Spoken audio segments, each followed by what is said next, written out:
Well, so we're kind of going into part B with my friend Chris Heinz, Enneagram teacher, Strengthsfinder expert, human resource dude, author, and friend. And we were talking about day 21 and the generosity of Christ in this Advent season, both Christ to us, and then how we bring that generosity through the Enneagram types. And then we got started on the Enneagram and strengths, and we decided there needed to be a part B. And so maybe we can pick back up with even a short intro from what you said as we ended, and letting folks know that there is this beautiful inherent glory and strength, and it can be found through the map of the Enneagram, and then this tool called Strengthsfinders. Yes, Claire, thanks again for the opportunity.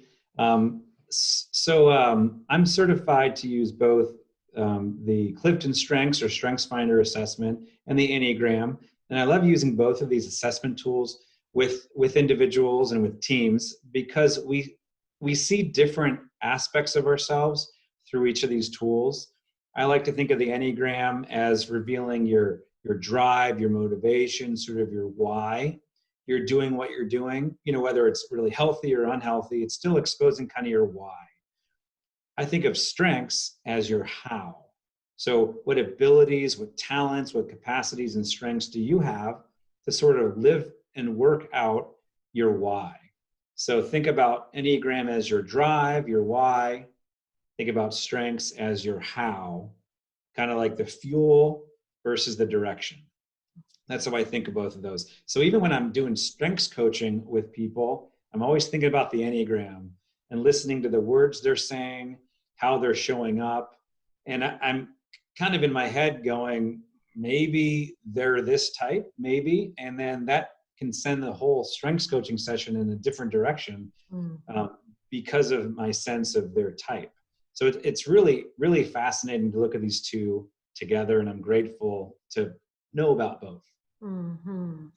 Yeah, and when you consider the Enneagram styles all the way around, and of course you were trained in our Enneagram Harmony model with spiritual practices as the way to integrate our IQ, our head, our EQ, our emotional intelligence, and our GQ, our gut intelligence.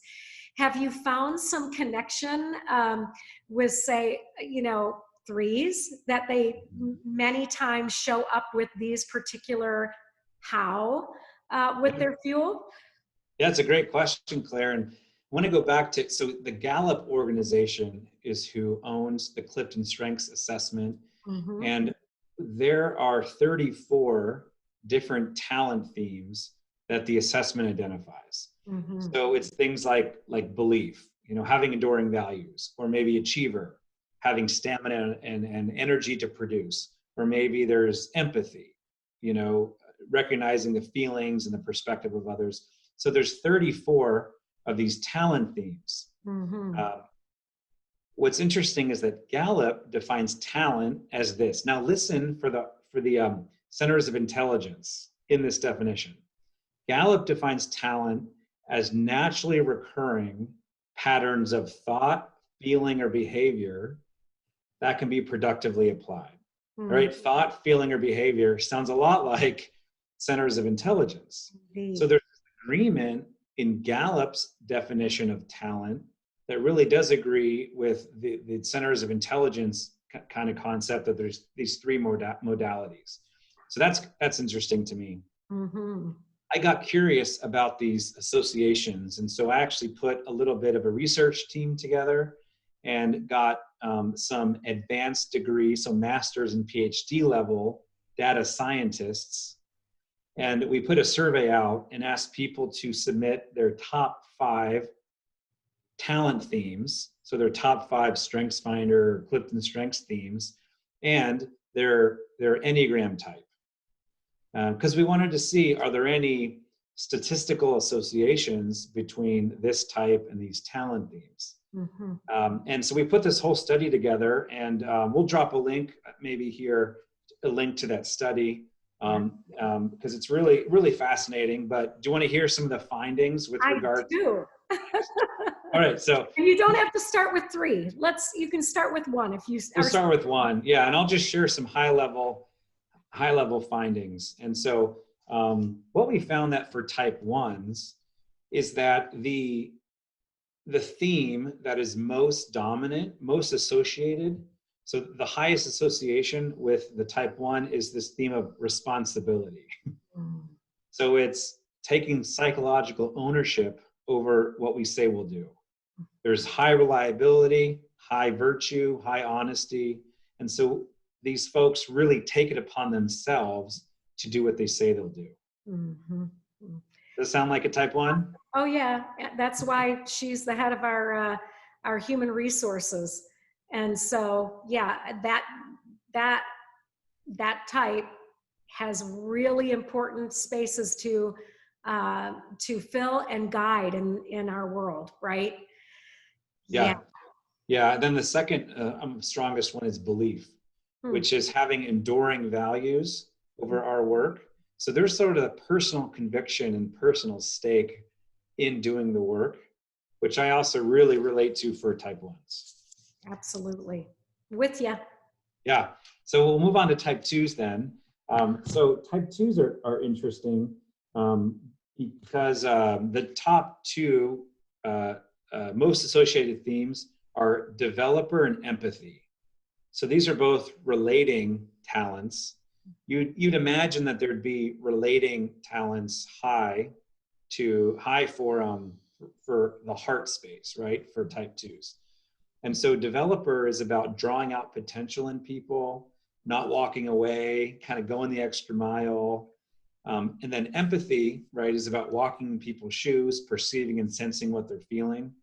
And so those 2 themes are really high for type 2s. You could probably see how those would be helpful in living out that helping and supporting others.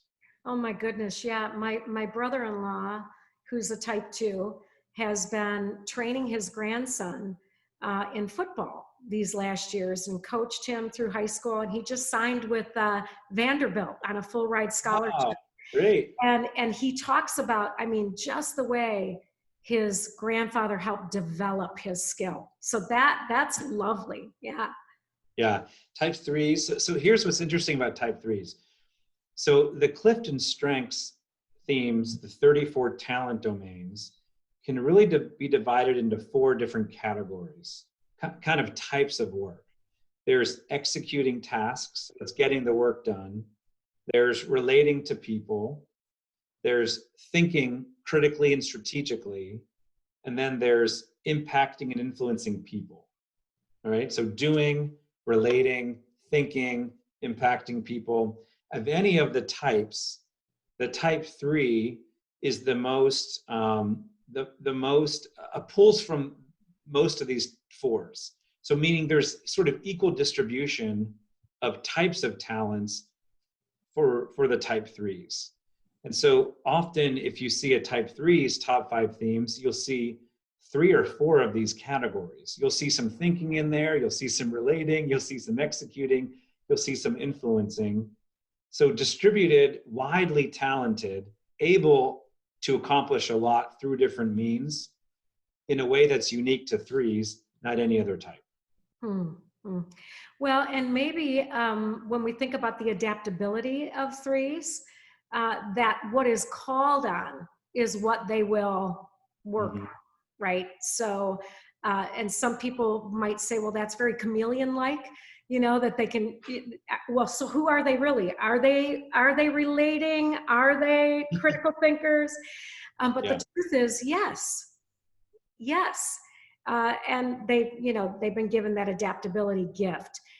And when it's healthy, it's healthy. And when it's not, it's not. And there's a brilliant master finding for you.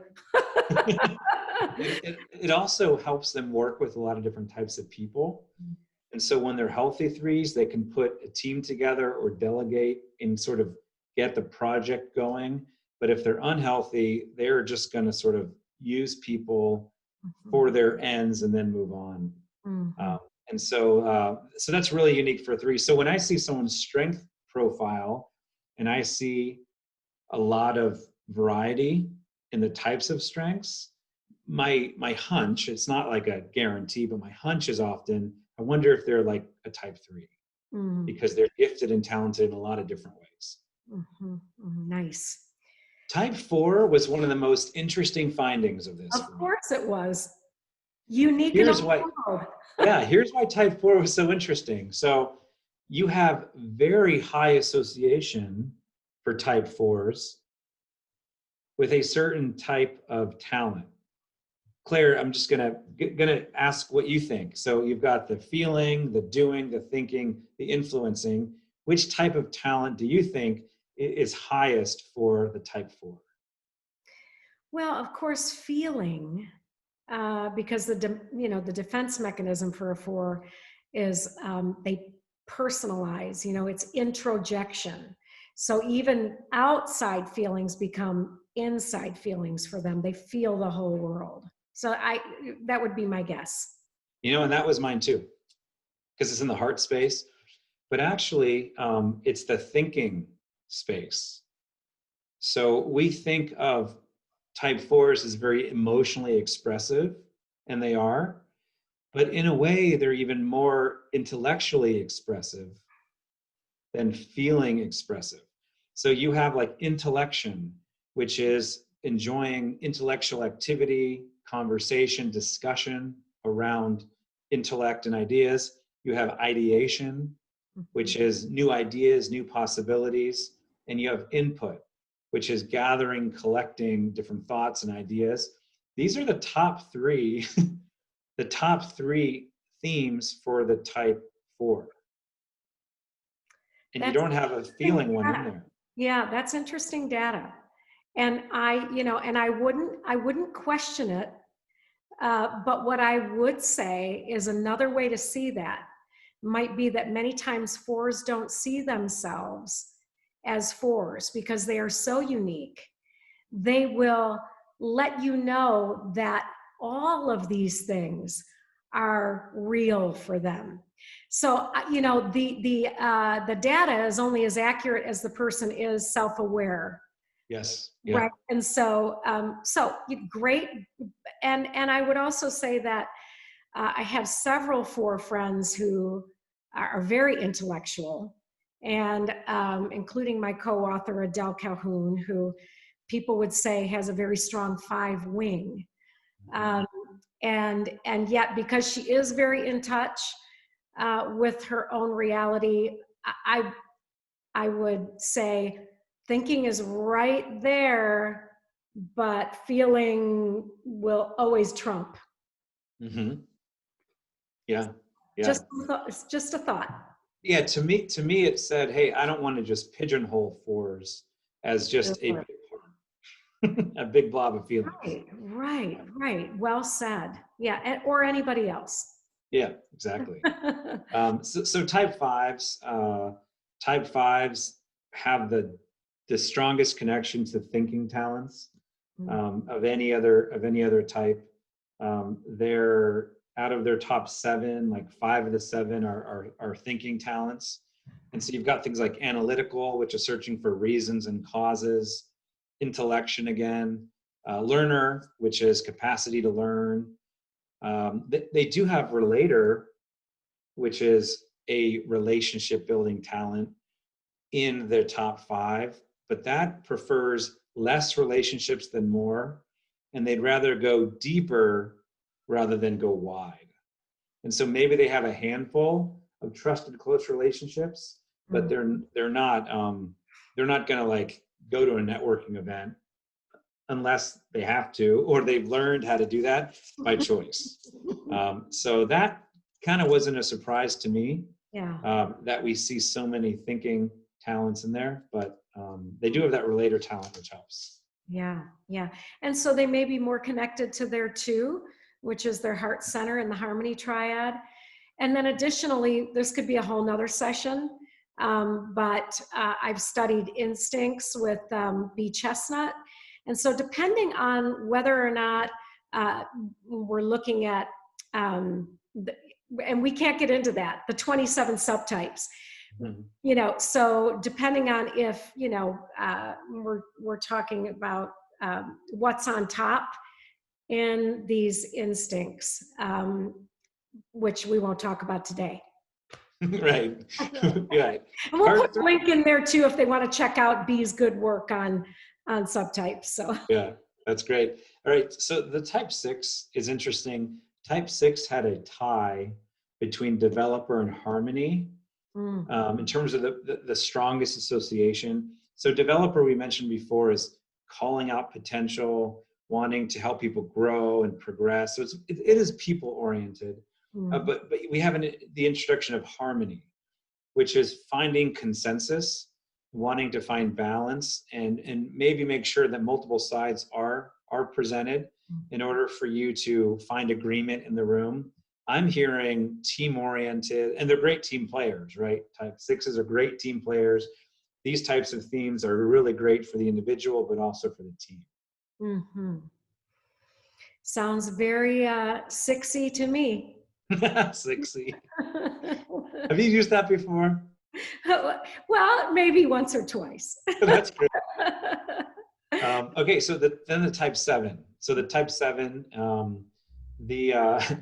this is interesting to me because you'd imagine that the type 8, whose really core drive is to impact or to influence, would have the most influencing type talents, but actually type 7s do, according to our research. Wow. So type 7s bring this relational influence with them because they've got this mix between influencing talents and relating talents. So that's different than type 8s. If you look at type 8's mix, it's more thinking and influencing talents, which is very interesting. So 7s are more like in and among the people and sharing ideas and sharing energy, and they're positive, they can communicate ideas back and forth. It's moving the people more from within out. Whereas I think type 8s, because their mix is more influencing and thinking, they're kind of influencing through direction, ideas, conviction, principles, and so forth. So that was a difference. I would have gone into this thinking 8s would have had more influencing talents than 7s, but that's not the case. You could say from our study that on the whole, 7s have more influencing energy talents than 8s do. Well, that doesn't surprise me. And, it is about intensity. And so many times the influencing is not an intense experience, but more rather than a moving in and going for a target, like the intensity of an 8, it's more of a wide open whoopee, come on in experience, So yeah, that's great. Wonderful way to see it. And then, so type 8s, the strongest association of any theme to any Enneagram type exists with the type 8. I mean, even 3 times as stronger than number 2. I mean, this is like a huge, huge association, and it's with the talent theme of command. So command is the influencing talent to speak up when no one else speaks up, to bring clarity to the situation, to kind of say what maybe other people are thinking but are afraid to say it. So there's ambiguity, there's confusion, there's chaos. Type 8s will speak up and speak into the situation to bring clarity. Mm-hmm. And oh, how we love healthy 8s. Yes. In the midst of ambiguity and confusion. Yeah. Great. Yep. My wife's a type 8, so I love with our teenagers when she will speak in to the situation, and it's like, yes, you see it. Good. I love it.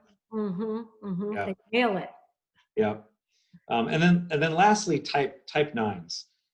So the strongest association for type 9s is with adaptability, right? This go with the flow. Think about a river, right? You go with the flow, you wind this way, wind that way.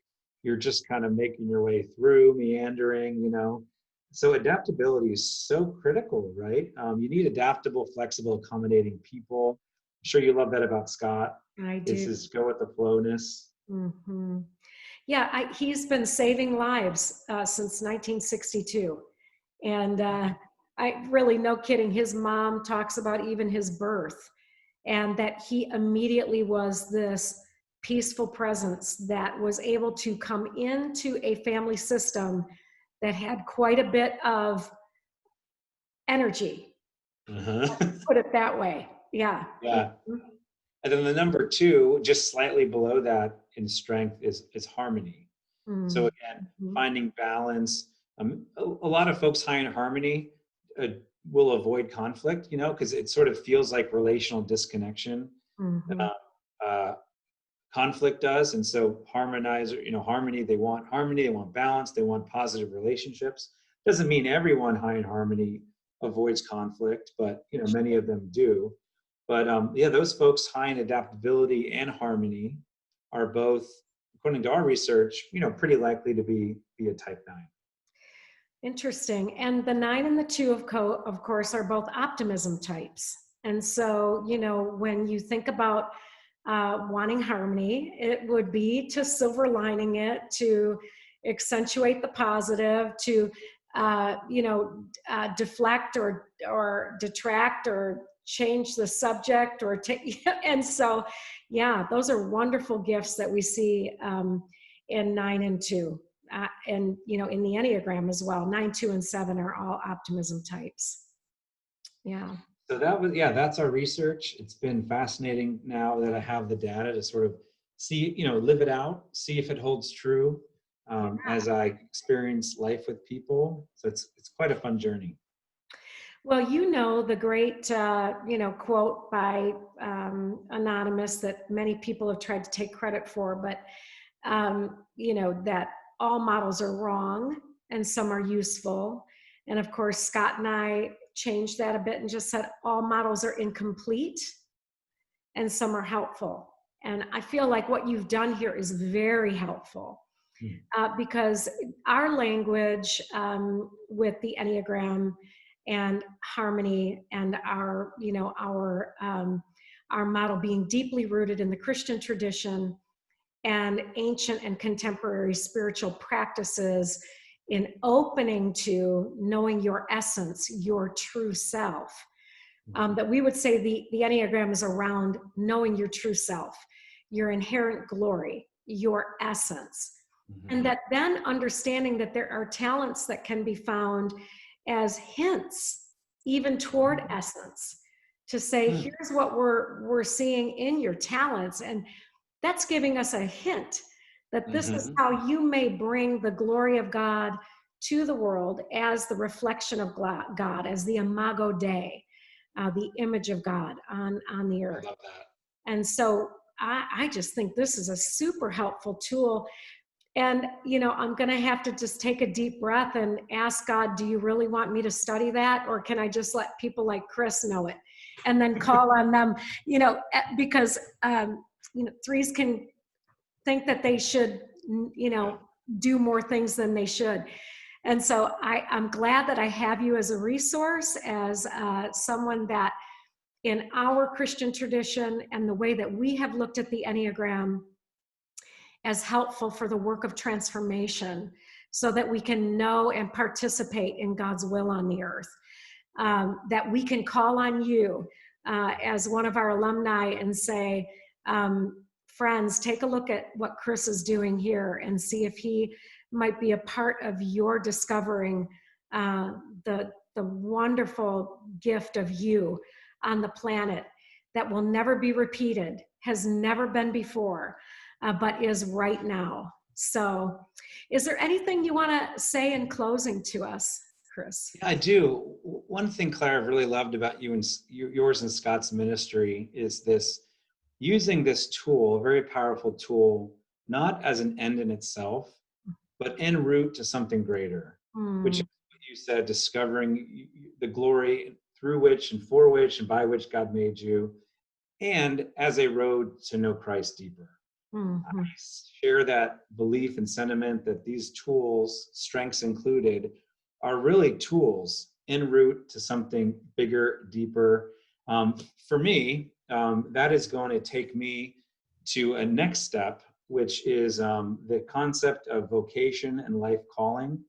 I am feeling actually a call by God next year to really help people explore this topic of life calling and vocation. And I believe it will end with the creation of an institute to explore this topic. But these tools of Enneagram and strengths are critical in understanding who you are, why you're here, what needs of the world you can meet and fill, what you're passionate about, all these things that together combine to be God speaking to us about calling and vocation. You're doing that, and I'm interested in doing that. And so that is what's coming, but it's by looking at these tools en route to something greater.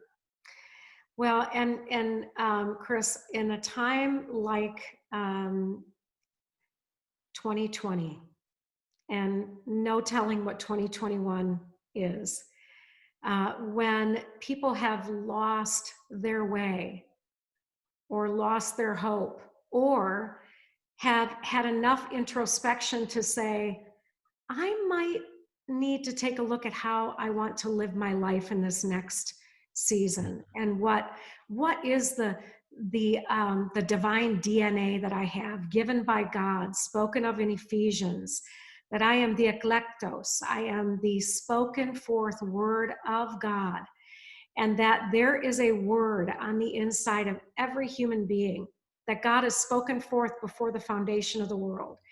And that when we know that word, living in dark times, there is this ability to stay grounded in that reality, that I am God's and God is mine, and that there is this I-thou relationship. There is this, as the anonymous author of The Cloud of Unknowing said, we are one with God, O-N-E-D. We are one. We are in union with God when we are living from that place. Christ, who was the Word before ever becoming a man in a body to show us God, that before the foundation of the world, the Word was God, and the Word became flesh and dwelled among us.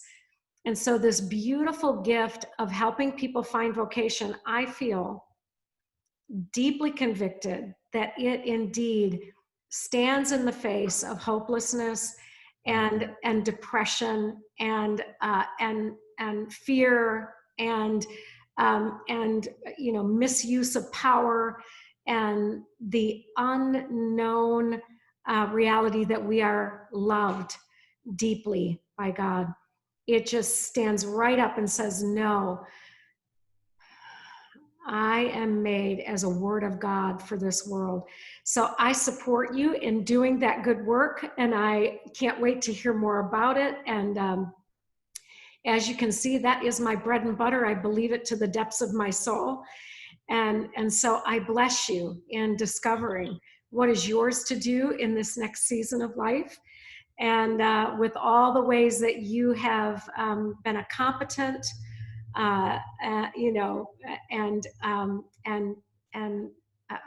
networking guide in our world. Can't wait to see. Thanks, Claire. Thanks for all your inspiration and encouragement. I see you walking in the ways of God, and it gives me faith. So thank you. Mm-hmm. Well, you're welcome, and enjoy these final days of Advent, and thank your family for letting you be with us on a Saturday. I mean, it's not going to be Saturday when people listen, but we're recording on a Saturday, and I know that's a gift from them as well. Bless you all. Bless you. Bye.